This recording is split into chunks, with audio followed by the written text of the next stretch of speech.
Right now on WCNC Charlotte, changes at Union County schools making our top story tonight. The school board held an emergency meeting today to talk about the new COVID protocols in place. Among those protocols, the district deciding to stop contact tracing, leaving it for the county health department to do. Also, quarantine will not be required for non-positive students and staff, even if they were exposed to someone with the virus. Also, masks are still optional in the classroom. Union County is the last district in our area to do so. Then later this evening, the Union County Commission came together to talk about those same protocols, opening it up to the public for comment. We heard from both sides of the argument. And now outside that meeting, a Union County student speaking out about their experience living through these decisions that school leaders are making. Our Brianna Harper breaks down the meeting tonight and the urgent message from a high schooler who's seeing it all happen.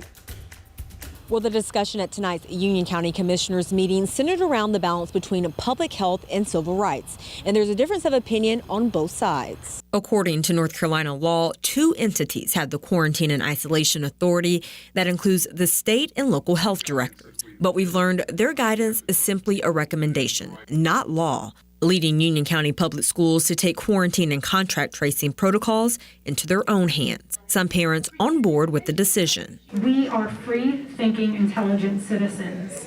Leave our kids alone. To the county, if you want to quarantine, then issue quarantine orders within the confines of the law and be prepared to back yourself up in court.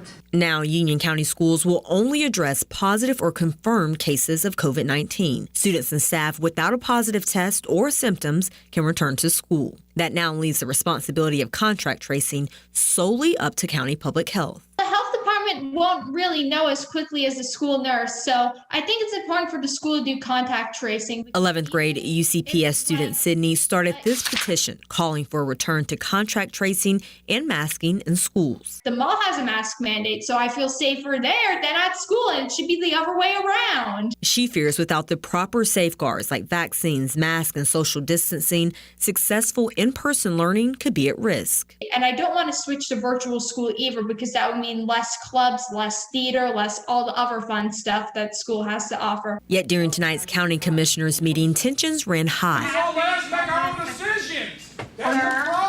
Especially from those worried their civil rights could be at risk as well. Our goal for public health, we also have to balance that with our defense of individual rights. And keep in mind, even with the Union County Board of Education's latest decision when it comes to contact tracing and quarantine, the board must still revisit its mask policy yet again at next month's meeting.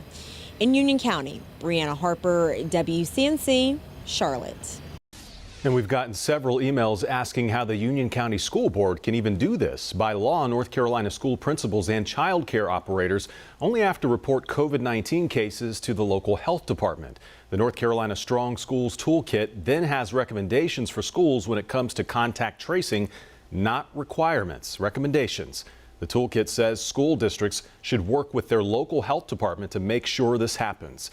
Now let's take a look at CMS for comparison. We know CMS is working with the Mecklenburg County Health Department when it comes to contact tracing.